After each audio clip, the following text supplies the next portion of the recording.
slithering down your spine.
Yo, what up?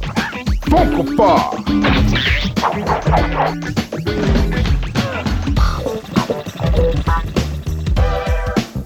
Sit back, Letitia is in the house. Funk food! Give me five. Yeah, let's do it.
is Ryan Bowling, and I'm with Sony Computer Entertainment America.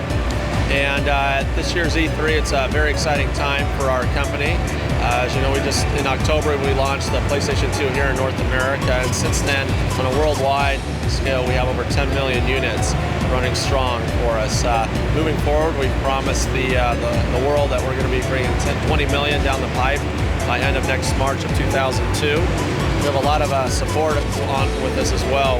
We're running really strong, got a lot of momentum, and we feel confident moving forward. We have over 300 developers supporting our platform with over 200 titles due to launch here in North America by the end of March 2002.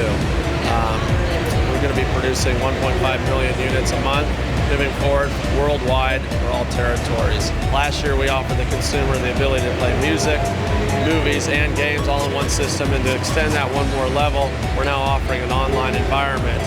And what that means is that we're giving the user the ability to browse the web, to email, to do instant messenger, as well as view online multimedia content through their PS2. And by doing so and backing up our promise, we've partnered up with America Online, as well as Netscape, Macromedia, Real Networks, and Cisco to make sure that runs successfully.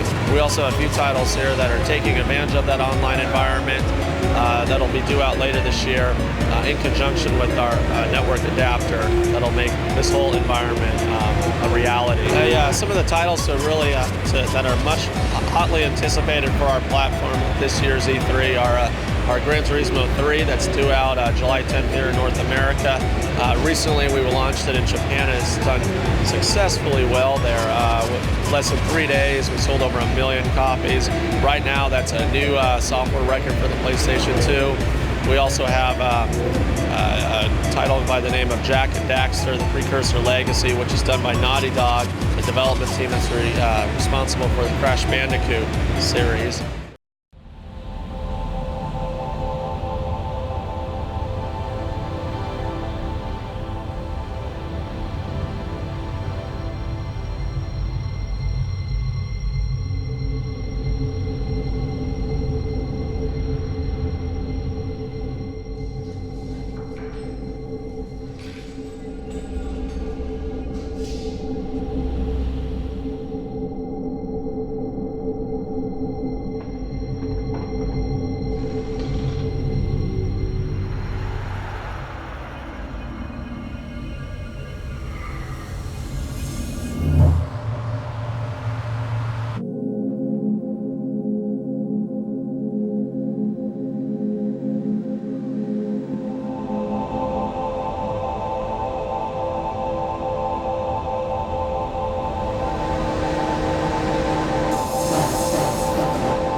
Yahoo!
the tournament for the new millennium.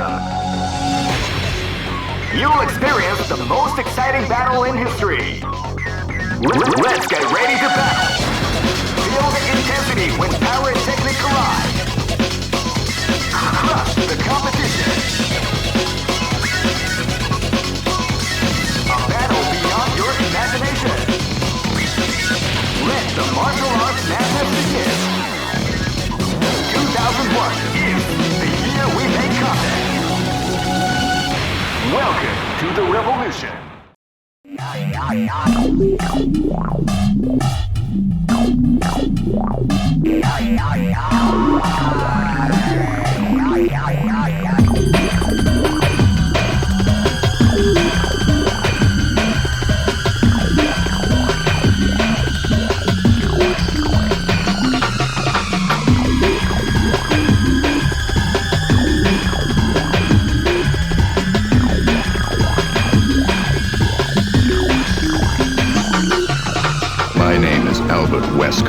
I became the leader of stars and conducted all sorts of intelligence activities for Umbrella.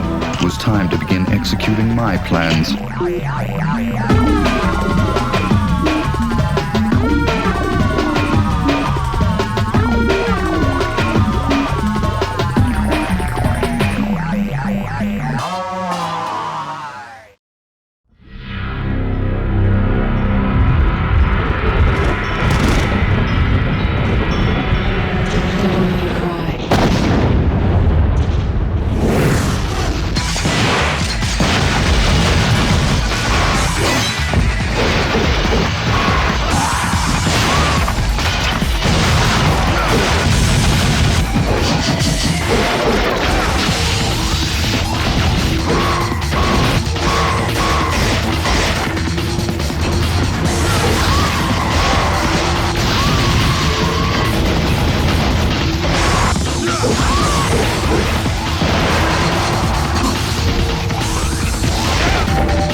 My name is Rene Hakiki. I'm the producer for Star Trek Shattered Universe.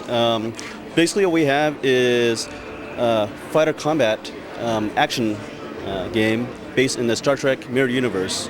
The story is actually based on the Star Trek Mirror episode Mirror Mirror, where the Federation is evil and you have a evil Captain Kirk and evil Spock with a goatee. And so in this mirror universe, the player is actually hunted, and his goal is to try to find a way home.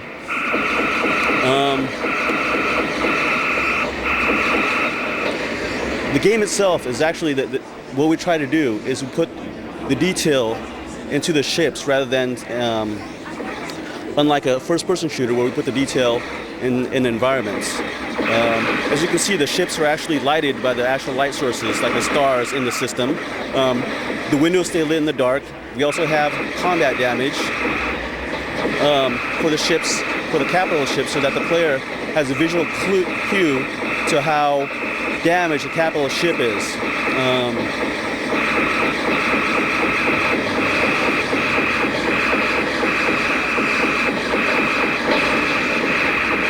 So as you can see, I'm tearing apart the Excelsior.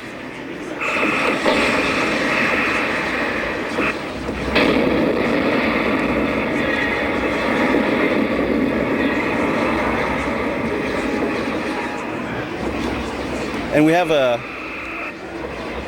little debris field that the player can fly through, and after the ship's been destroyed. It's still a bit early, but it's a nice visual clue that there used to be a capital ship there.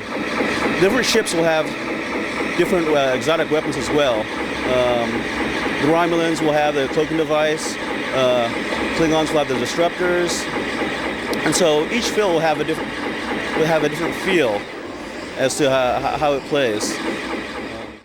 My name is Brian Frymuth. I'm lead designer on the game. Basically, Run Like Hell is action horror. You start off as Nick Connor, a space captain who was sent to the station, and then you go off on a routine mission to an asteroid. You come back to the station and everyone's gone, and it's been invaded by these alien creatures. We do a little bit more action. Our control scheme, we tried definitely to get away from the Resident Evil kind of remote control car. We're going very much on a route of like Metal Gear Solid 2, a relative control scheme where basically left is left, that kind of thing. Gives us a lot more freedom on how much action we can put in the game. Our big influence, of course, was the movie Aliens. I mean, you can tell right now our main character is Lance Hendrickson, the guy who played Bishop in Aliens, Millennium, the TV series. We have Clancy Brown, the guy who played the Kurgan in Highlander. We got Kate Mulgrew, the Captain Janeway from Voyager as well. We've got a lot of really good VO talent. We have about 25 hours of gameplay. We have about 3 hours of cinematics, in-engine and FMVs, all with, like I said, the voice acting that we got. This beginning FMV kind of sums up the theme of the game, I guess, so it's the feeling of it. So I'll let this one run.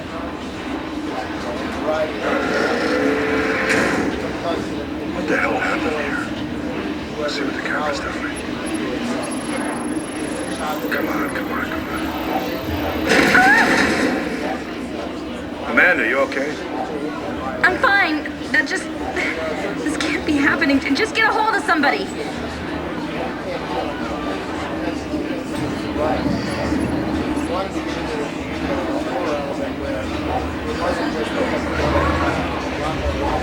Nick, what is it?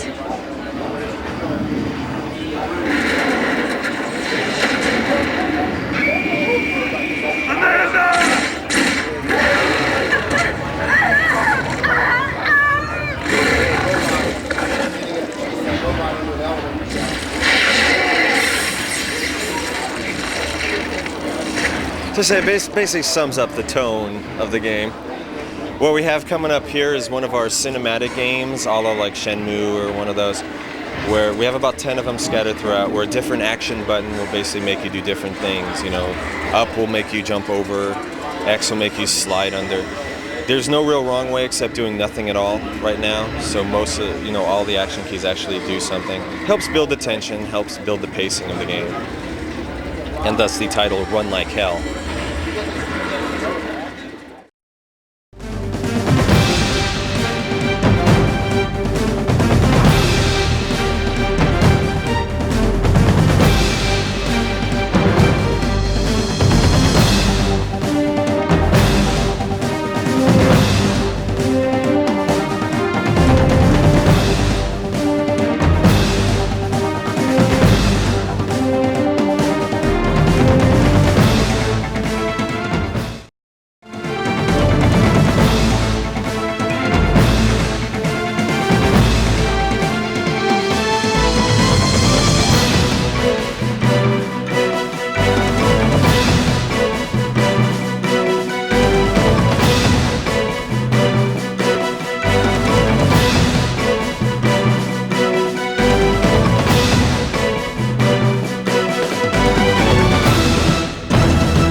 What do you mean, just for that? Eddie, you can't just kill someone because of the way they looked at you. Well, yeah? Why not? Why didn't you try to save me? All you care about is that dead wife of yours. I've never been so scared in my whole life. Like that stupid dog. He had it coming too.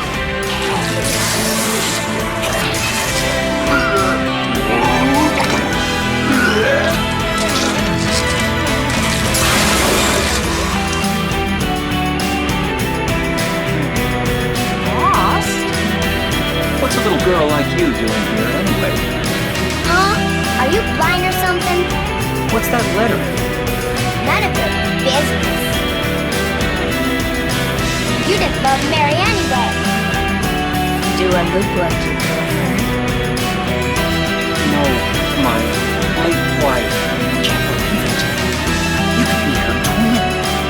Your face, your voice, just your hair and clothes are different. Man, isn't it weird?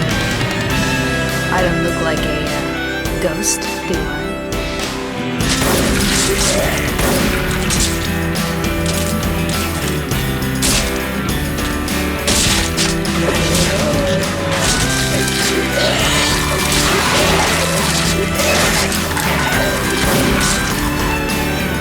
Oh, it's you.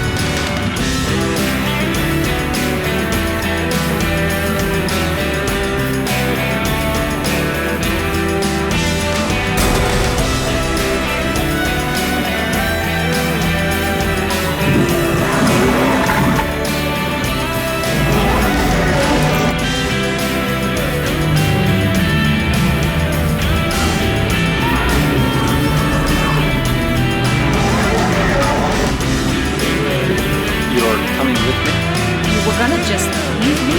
No, but... With all these monsters around? No, I just...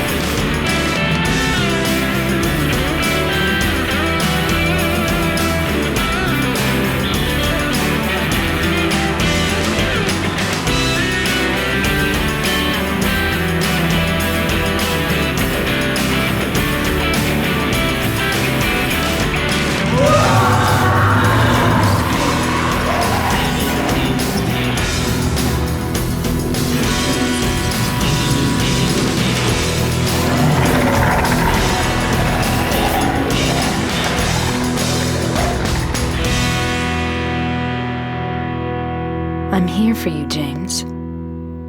See? I'm real.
will string you up.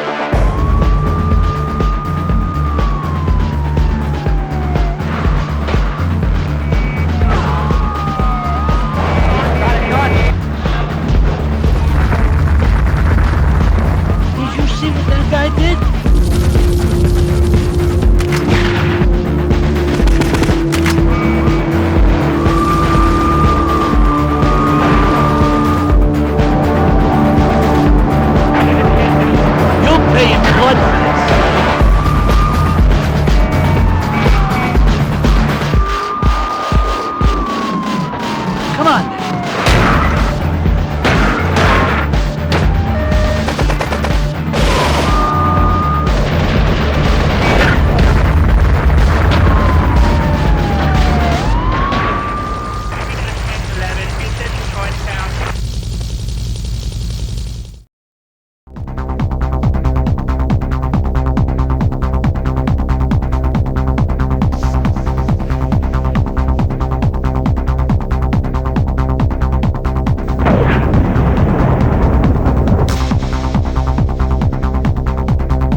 最後かもしれないだろ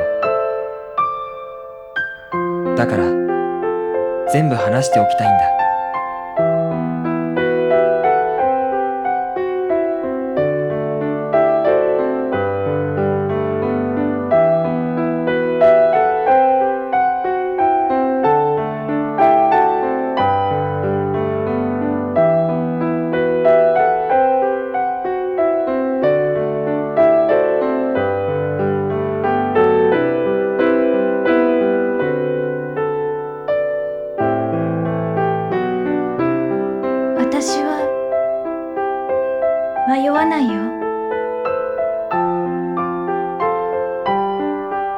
始まりは真だ。だからもう一度真に会えば。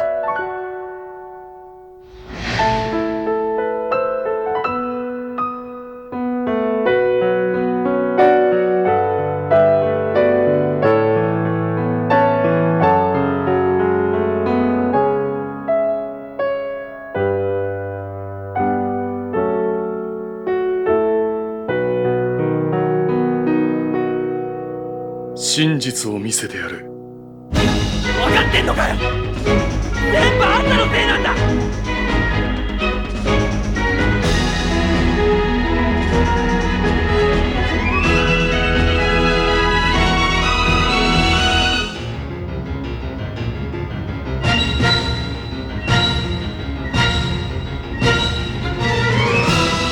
私真を倒します。必ず倒します。言うな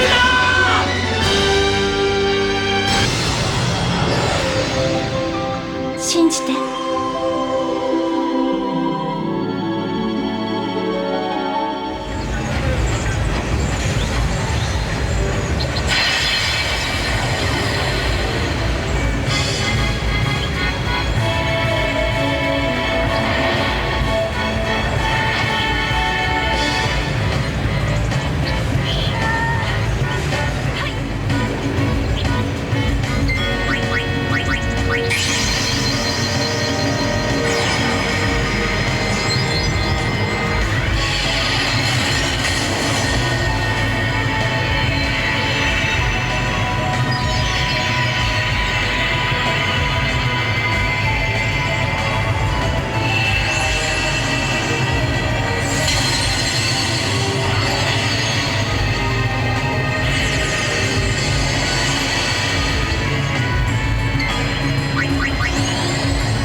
We have 15 weapons in the game.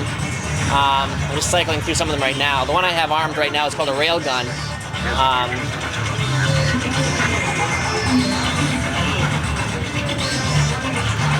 So coming up on this scene, there's sort of a battle going on between miners on my side and mercs that are the enemy.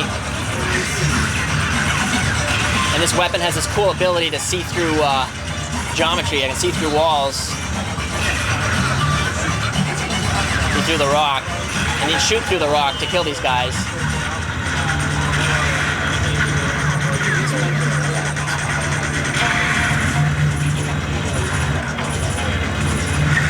So yeah, as I'm trying to take cover, you can see the AI firing at these boulders and taking them apart. This is in a miner barracks where there's already been sort of a miner uprising, and you're coming in on the aftermath of it, and there's guards sort of all around.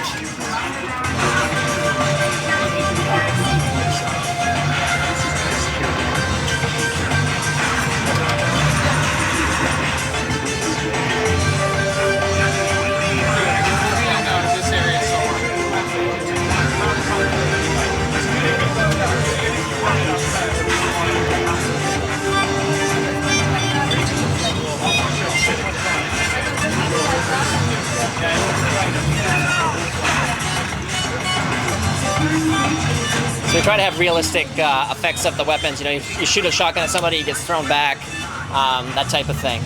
The weapons are pretty satisfying in the game. Like I was saying, we have 15 of them. Sniper rifles, shotguns, assault rifles, submachine guns, as well as some like grenades and a flamethrower, which is pretty fun. If I can light somebody on fire here.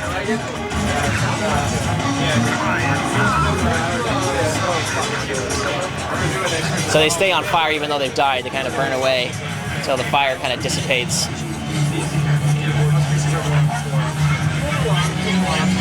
And there's a really cool effect of the glass breaking. If I shoot up in this corner of the glass, you see the glass break away from the corner from where it was shot. There's a lot of little like cool effects in the game like that just sort of add to the overall feel of the game. And you can do things like get onto turrets and take them over and sort of use the firepower of the turret.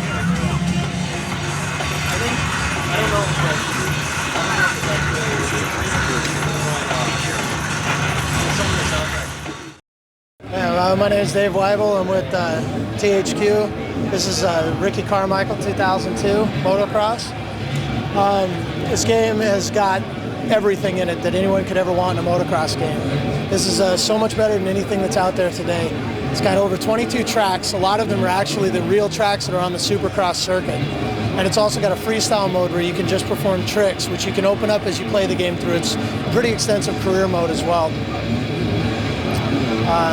Take you through an exhibition. The track's got over 30 riders who are all on the circuit, including Ricky Carmichael, Kerry Hart, Tommy Clowers. I mean, really the top guys in the game today.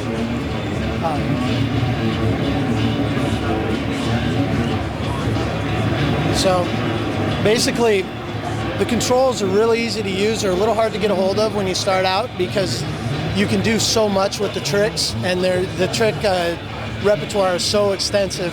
It's also got a clutch feature, which is something that I don't think any other motocross game has, which helps you in and out of faster turns, allows for more realistic racing. The other thing that it has your power slides, which you can kick the back end out on turns as well, which helps you really accelerate through the turns. The artificial intelligence in this game too it's really good. It's very competitive, but not impossible to beat. So you just got to be really on your game.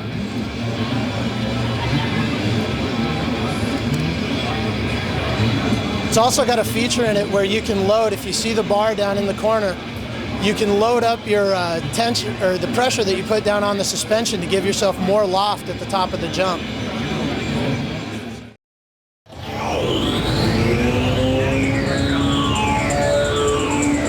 So Batman is really a martial art character. What you can do is like punch, and it's all about gadgetry also. So what I'm going to show you is a bit of the different gadgets that you can use and the martial arts that you can do. So as you can see, I can punch, I can fall, I can jump, and I can also glide. You can also use stealth techniques to capture the characters. The bad guys that you want to capture, you can also use stealth techniques or brute force. What I'm going to demonstrate is brute force.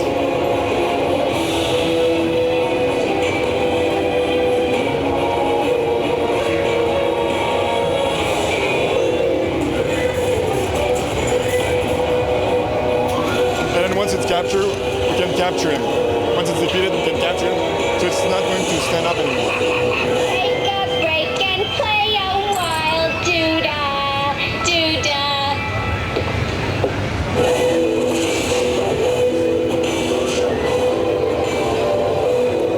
In this map, as you can notice, it's a Mr. Freeze map, so that's why it's covered all of ice. There's some space where Batman will slip a little bit, and he has to break ice, as you know. So here I selected the net, and first person, when the crosshair turns red, turns red, that's when I can shoot. As you can see, it has been captured using one of my gadgets.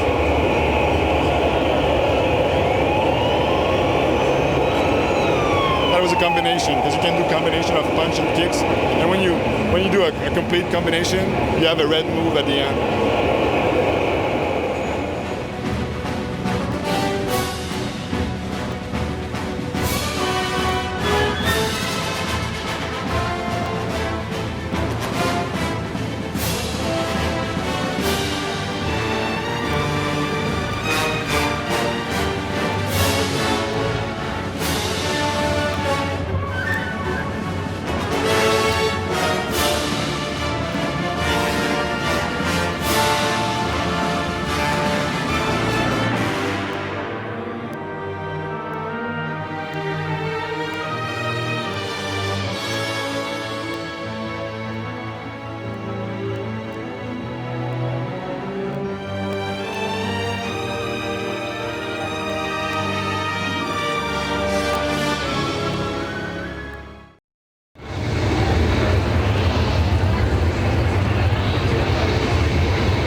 My name is Daniel Suarez. I'm the producer for Crash Bandicoot: The Wrath of Cortex, being developed by Traveler's Tales. This is the 6th game in the Crash Bandicoot series. It's a return to sort of Crash's original genre. It's an action platform game. We've actually changed a lot of the dynamics from the original game to open up the world a bit more and give actually Crash a little bit more freedom to move around. The basic gameplay mechanics are fairly similar. Crash still has his run, his jump, his spin, and all his signature moves. We've really been able to push the power of the PS2 to add new effects and new sort of visuals that we didn't have before. So this is one of Crash's new vehicles. This is a glider. Crash has got 7 new vehicles in the game. He's got a glider, mech, an Atlas sphere, helipack, a snowmobile, and a submarine. His sister Coco's also in the game. Coco's a fully playable character. She also uses a special vehicle. She's got a mini scooter that she uses. The objective in this level is for Crash to shoot down these weather machines that are creating the tornadoes in the level. The premise of the game is based Crash against the elements. And what's happened is that Dr. Neo Cortex, Crash's sort of arch nemesis, has taken control of 4 elemental masks. And they are basically taking control of the elements of air, earth, water, and fire. So it's up to Crash to stop them before they destroy the planet Earth. In this level, for example, Crash is fighting the different bosses from the previous game. So you've got InGen, Tiny, Dingodile, all on these sort of little fighter planes chasing after Crash. So very easy gameplay mechanics. It's just shoot, navigate, avoid getting shot down. You can rotate left, rotate right. And what's really important is to really kind of keep it fun but simple. Let me go to another level. So this is the Atmosphere. The Atmosphere is another vehicle that Crash has. Again, very simple mechanic. It's a sphere that Crash is able to use. A lot of physics is used to kind of move the character around. Basically, what I do is keep the character on the path. You don't want him to fall into any holes or hit any sort of fire or any sort of obstacles. We're using some cool technology here to kind of do some refractive glass. I'm really kind of trying to find some cool elements. The terrain is automatically deforming under Crash with the snow. It's really kind of using the power of the PS2 to do some cool sort of effects and dynamics. The gameplay is very simple again, but very fun. Oops, died in there right now. Start over. I think one of the big sort of design ideas we really want to do was offer up quite a few different games, sort of dynamic gameplay kind of elements for the player. So the different vehicles, the new playable character Coco will kind of give us a lot of diversification in all the levels. There's over 30 levels in the game, 5 bosses, some secret and hidden levels and sort of things you can earn, new moves for Crash, hidden characters, and there's also one new character for the franchise, and his name is Crunch. And that's sort of Dr. Cortex's new creation.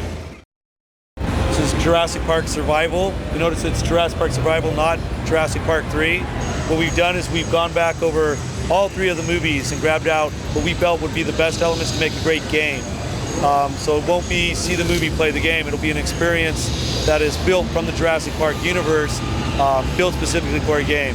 For example, remember the first movie, there was the Shadow Corporation that hired Dennis Nabley to steal the DNA. Well, we've come back with that as part of our plot. At the end of the 3rd movie, you find that the dinosaurs have overrun the island, are just living free, and that's where our game starts. The plot is that the government is worried that these dinos might escape off the island, endangering any populated areas once they got off the island. So they send a research team back in to make sure that this island can be secured. You play David Vaughn. He is the head of setting up the security systems to keep the dinos on the island. And when you land, you find out that the security force that's been put in place to protect you on the island has been bought off by the Shadow Corporation. They shoot down your copter and you're basically left there as dead.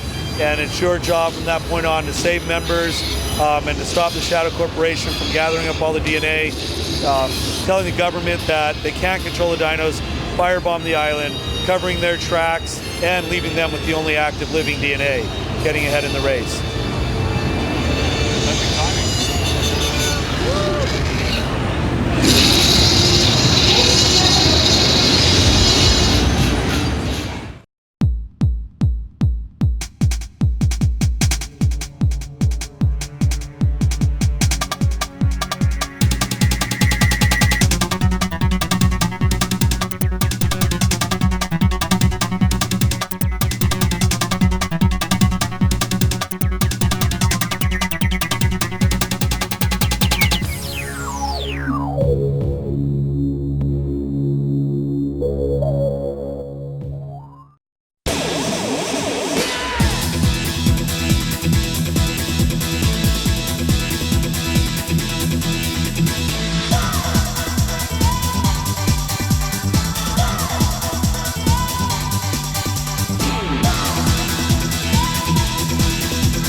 We're launching in the US on November 8th. We're going to ship somewhere upwards of 600,000 units on that day.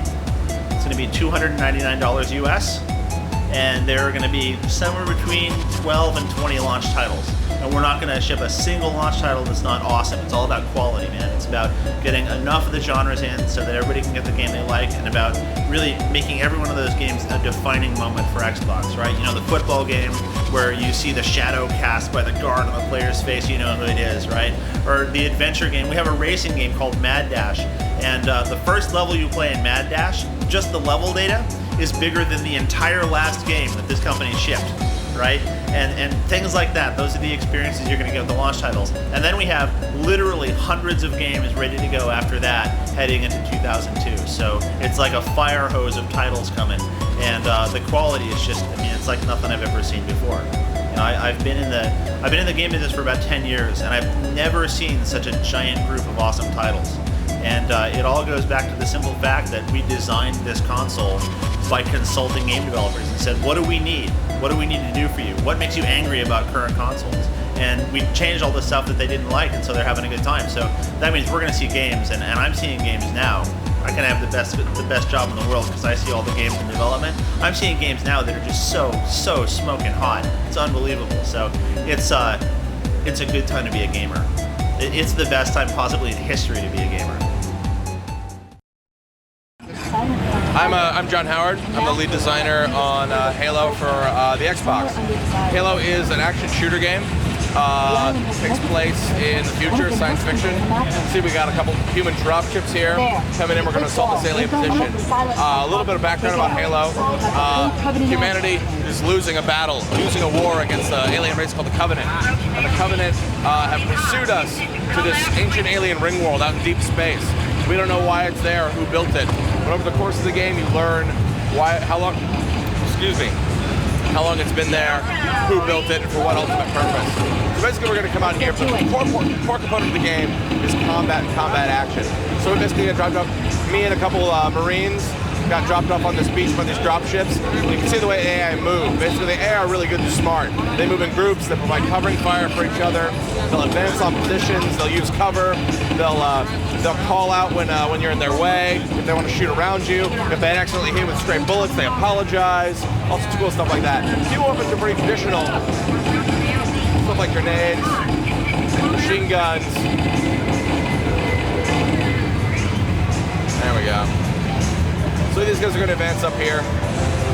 We're going to take on this next position. Some more bad guys over here. So there's a lot of different types of aliens. They all have different abilities, different weapons. So we're just going to clear up this beach position here. All right, now the beach is clear. You can see Halo moving up here in the distance. It's a big ring world. The entire surface of the inside of the ring, like a wedding ring, is covered with different biomes: beaches, deserts, swamps, forests, Arctic terrain, mountains. This is a human dropship called the Pelican. It's going to bring in our Jeep here, Warthog. So they got a chain gunner in the back there. I'm going to hop in. In the hog with us. So I talked a little bit about the AI. The AI are pretty smart. I can just pull up here, and the AI knows that being riding shotgun on a Jeep is a safe thing and a good thing, and being in a turret is a good thing. So if I pull up to any group of Marines anywhere on Halo, and I don't have a chain gunner or a guy riding shotgun, he's going to hop right in the Jeep with me. I'm going to come around this corner. The same thing is also true about the enemy AI. The enemy AI are pretty smart. So if you leave a Jeep unattended, your chain gunner gets killed or something like that, or you have a guy in a chain gun, when you come out of the structure, there's a pretty good chance that an enemy AI is going to have crawled up in your vehicle's chain gun and is going to try and kill you with it. So you got to be a little careful. Go over here. I can also just run guys down with my Jeep. If I don't want to wait for my chain gunner to kill him, or if I don't have a chain gunner. Come around here. I'm going to slide out here. I'm going to let the game really speak for itself in terms of visuals. We're able to do a lot of cool stuff with the Xbox. This is just a nice little detail. You see the way the sun works through these trees. Pretty cool. All right, so we're going to continue kicking ass here. Hop in the Jeep. Drive over here. The Covenant have taken over this structure. They've claimed that is one of their own bases. So basically we're going to infiltrate, basically come in commando style, set up our chain gun. I'm gonna hop out over here while everyone's distracted and lob a couple grenades in there.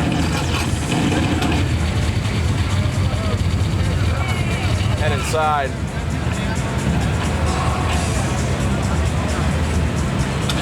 A couple more guys over here. So you can see my shield's down right now. I have an energy shield in the game, so if I wait for a little while, it'll recharge back up, and now I have to take my energy shield back down again before they can actually start hurting my health.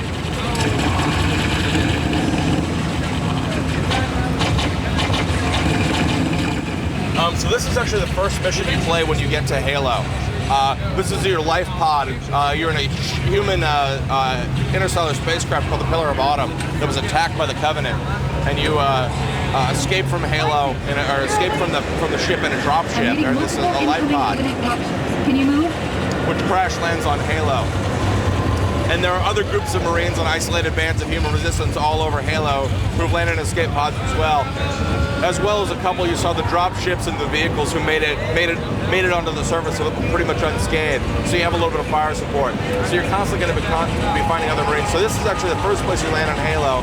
You can see the ocean stretching out the distance here, and the sun reflecting off the water, and the land way below there. And this beautiful forest valley, you can see Halo running up the distance there, and this waterfall in the background. We're able to do amazing things on the Xbox in terms of environment, be able to create really realistic looking scenes. Go over here, you can see this thing flying over. Here's a Covenant dropship. They use dropships to bring in troops just the same way we do. So they basically tracked my life pod as it came in, and now are searching the area for survivors. And I think they've spotted me, so I'm gonna hightail it over here, trying to get myself some cover.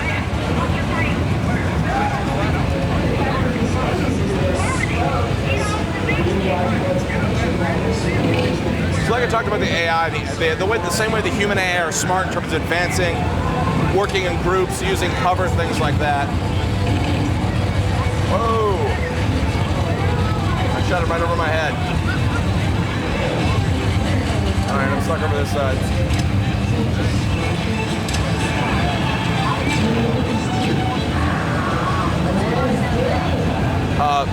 The enemy AI work the same way. The big blue guys are the Covenant elites. They're pretty much the leaders. They have big energy shields, and they can be pretty tough. But if I manage to take them out, all the grunts, all the guys in the orange and red armor, little short guys, will flee. They'll put their arms above their head, and they'll just run away screaming and go hide. Start to go dig them out. So there is strategy in terms of what kind of guys you want to take out first, taking out the leadership of the squad, things like that. So I'm gonna move through this area. This area is a bit slow right now. We're still working on this mission, but one thing I didn't show you before. So I got a human pistol. Human weapons are pretty traditional, but I can pick up and I can use alien weapons. So which isn't uncommon in most games. The big difference is that most games let you pick up all the weapons at once. You can carry them around. You're basically a big human Swiss Army knife. We wanted you to have to. You can only carry a certain number of weapons at a time in Halo. So we wanted you to have to think about what weapons you wanted to carry with you, what your ammo situation was, the kind of mission you were going to go in and handle, all sorts of stuff like that, so that the game would feel different every time you played it, but also so that you were making more decisions, you were thinking. And again, it's about using those tools, which is the ultimate thing we talk about when we're playing Halo. What Halo is really about is giving you this set of tools, giving you a set of weapons, giving you a set of really smart AI, some cool vehicles, stuff like that, to really decide how you want to play the game.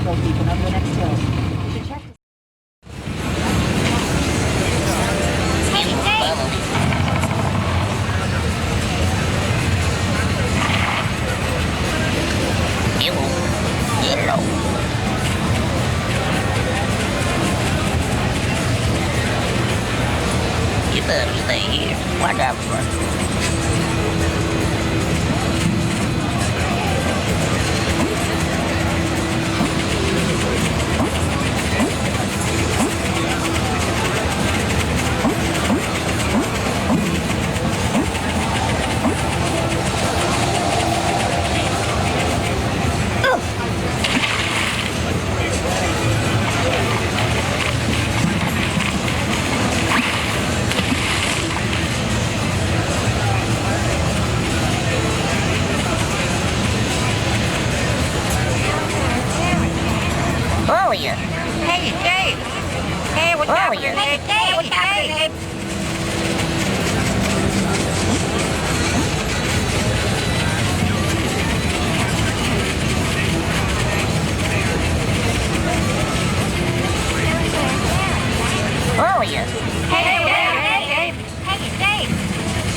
help me out. Yeah, whatever.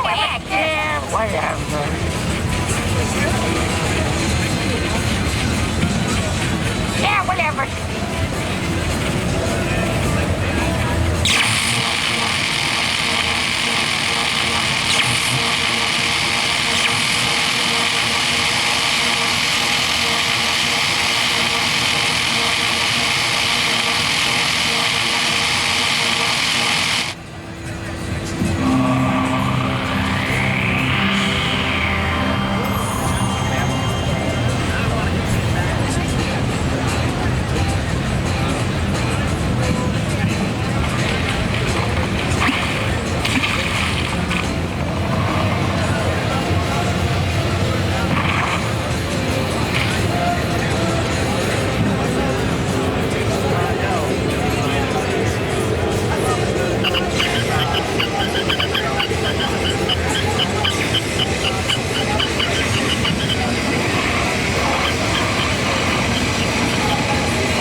Okay, hi, my name's Hayden Duval. I'm an artist at Confounding Factor. We're the developer of this title, which is called Galleon.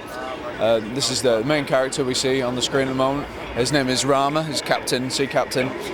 In this particular area, this is the start of the first level.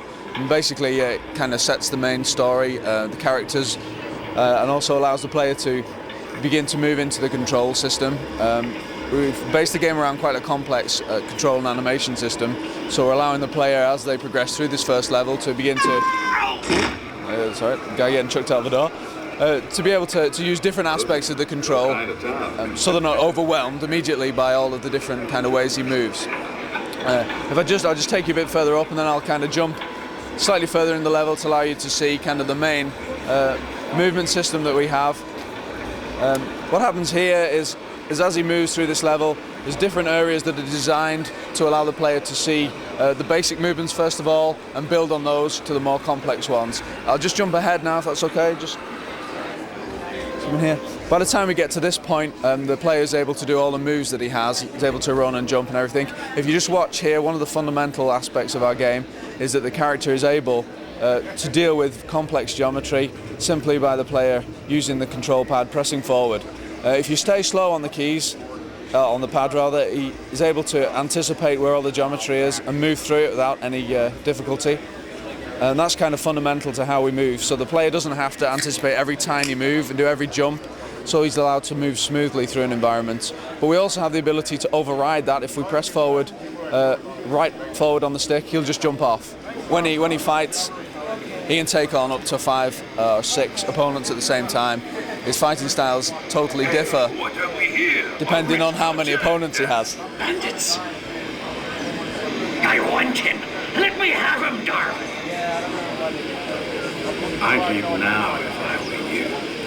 We've been waiting for an hour for someone to turn up. Just for that, you're going to have to pay our toll. Come on, no more talk. Let's fight. Get him. So yeah, as I said, the fighting isn't fully implemented, but at the moment you have a situation where, depending on where you are relative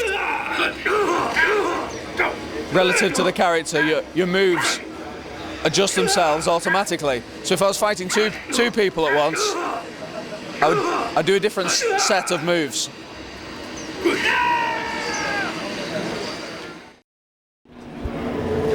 My name's Scott Lane. I'm the producer on Hunter the Reckoning, action arcade game for the Xbox platform. Hunter is set in the world of darkness created by White Wolf Publishing. In the game you can play one of 4 hunters. Right now I'm showing you Deuce, our biker character. In the world of darkness you hunt vampires, zombies, and other Walking Dead creatures. You can use a few different weapons. Right now I'm showing you the axe. We also have a shotgun. Remnant to some of the older arcade games, we allow you to run and shoot in different directions. We're going to have 23 areas that you can play the game in. This is one of them. And just to give you an idea of scope, our worlds are pretty big. We're in the graveyard right now. The goal of the game here is to work your way through the graveyard until you get into the church you see there.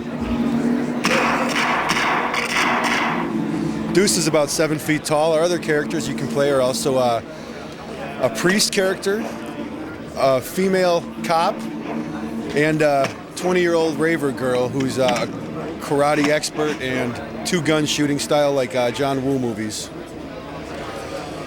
In the game, a vampire has taken over a small town called Ashcroft and holding himself up in a prison. In the prison, he's turned all the guards into zombies. And your job is to figure out what's going on, fight your way through the town, get to the prison, and stop the evil from spreading throughout the planet.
It's Luigi's first game, solely for his own, and he actually is the one that gets to save the day here. He inherited this mansion, him and Mario, and he comes to meet up with Mario at the mansion, but finds out that Mario is missing, and that the mansion's all haunted, and he needs to rid it of its ghosts and goblins in order to save Mario. And we'll see he's approaching the mansion here. The artwork and the textures of this game are just awesome. Luigi's facial expressions change throughout, as well as the biggest effect here is the real-time lighting that you can see through his flashlight. Also in this game, we use both the analog joysticks, one to move the flashlight around, the other to control the character. You can see there in the mirror how amazing this is. Flash on it, flex back and see him a little better, flash away. Very detailed. Well, we're gonna go up the stairs here. See if we can't find some ghosts. This game is pretty much done. This is pretty much, they got, I think 12, 14 rooms here. I've heard that they're gonna have around 70 when it's ready to be launched. So I'm sure there's still some stuff they're working on to make it a better game than we have right now. Whoa! I'm not sure, but what you do, you stun the ghost by flashing your flashlight out on them, and that'll stop them. And then you vacuum them up.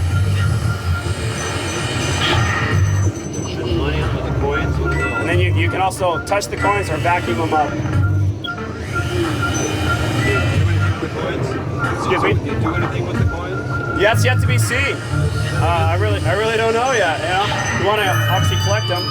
So what I've done here, I've cleaned the room of all the ghosts. Lights come on. It's a much more warm environment. You'd want to live here actually. And it gives us the key that we can now go into other rooms. And you'll notice here, this is a good example of some of the technology that Gamecube's using with the translucent walls. So you can see that there's a door there, but we're looking through the door. As I pull away from this door, it goes away. As I get closer, it reappears, go outside, switches to the next room. So it's a light vacuum cleaner. Does it do anything else? No, not yet. It sucks up the ghosts and allows us to continue on to the next levels. The Hoover light vacuum. That's right. That's pretty funny. Notice the smoothness of the graphics here. We got. That's a cutscene, right? That's a little cutscene, yeah. Let's see here. What's something else cool to show now? Yeah, these 2 rooms, right? This one, he's got the garage. Oh, that's right. So there's some more difficult ghosts to get here. With all Mario games, there's a level of easiness at the beginning as they progressively get more difficult. This one takes a little, playing a little bit to understand what's going on. That guy comes on. Oh, well, we'll start over here on that one. I'll show you what I mean. You can suck up these little ghosts, just like that, and they can knock down your health meter. But this gentleman here in this chair, when you look at him, he comes when you're not looking, you shine it back on, oh, he's not really there. And the trick is to get him when he's yawning. He'll yawn here in a second here. Oh, did he yawn? Yeah, get up. There we go. You see the heart? Start sucking him in. What does the heart mean? It just means you scared him. You caught him. And again, I freed the room. Golden. And I collect the coins. So, that is pretty much Luigi's Mansion. Standing by. Red 3 standing by. Red 6 standing by. Red 9 standing by. Red 2 standing by. Is that too loud for you guys? We're okay. Standing by. Block gas floors in attack position. So that's pretty much just the very beginning here. We got here, again, they took the models from the previous movies and just implemented them into this hangar here. We got the new B-Wing right here that you can choose. The B-Wing right there. I personally like the X-Wing. So as you approach it, it tells you what it is. That's correct. There's the A-Wing, the B-Wing, the Y-Wing. And I'm sure, as with the others, there's the Millennium Falcon somewhere. At least I hope. That's one of my favorite ships of all time. Wedge, an Imperial cruiser captured the Razor. Glitch here. So we got our flight computers. Attack the shield generators. Once the shields are down, The yellow there is your primary target. Keep those fighters off our backs. You see here, you'll see the little TIE fighters in purple. And then the yellow are that's the deflector shields that I need to destroy. There's some engines. Let's see if we can't get close to some of these TIE fighters. Check out how real they look from behind.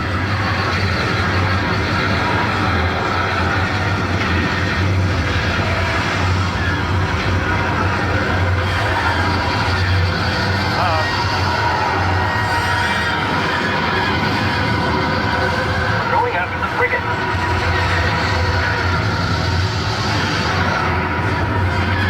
It's just wild, crazy.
It's a right shifter? Well, really? They play above vectors. It's just gonna 2,000 years, you know, like you have this Robinson train. As you replay the games, they actually intertwine again. So it's very, very complicated. Much more complicated than an average video game. Watch his neck and face particularly. They figure their in-game cinemas right now are actually better than any FMA they've done in the past. See the muscles twitch as he strains and pain.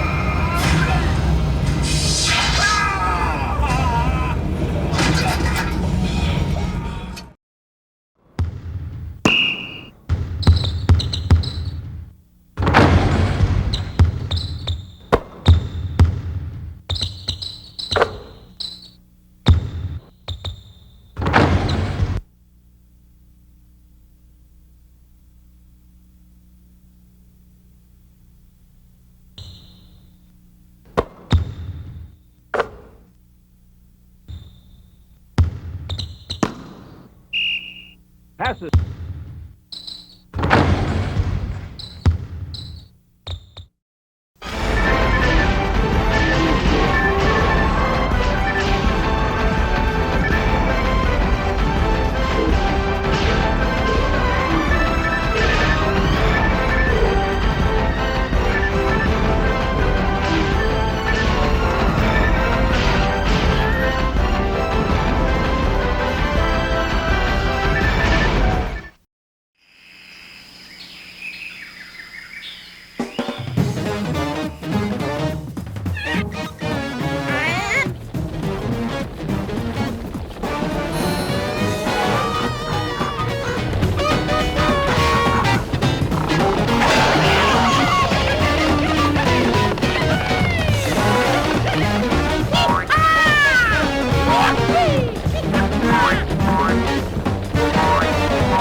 That's just a loading thing fun.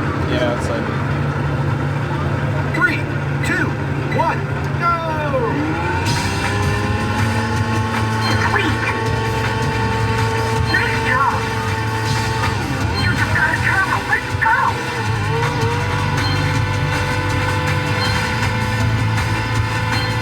So here, I'll go try to do something fancy. Oh. Got stuck in the tube. Alright, next lap. Here you can actually see the wake, me bouncing up and down in the wake. So it adds a level of strategy to how you pass riders. Another rider right behind you. Okay. You've got a turbo now. You're in one place after one lap. Keep going. Nice job. You just got a turbo. Let's go. You're about 4 seconds ahead. Pass the yellow buoys on the left. Uh-huh. Awesome. Looking good, girl. Yes! You just got a turbo. Let's go!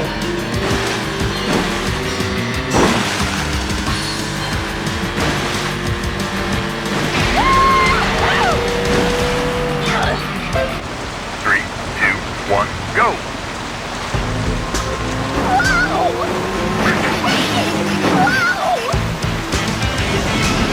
Good show! You've got it! Smash it! You now have a turbo at your...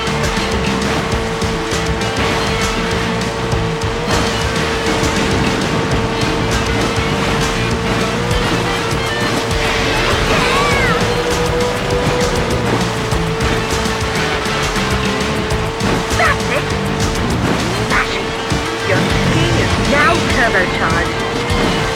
Past the bed buoys on the right. Looking good. You're about...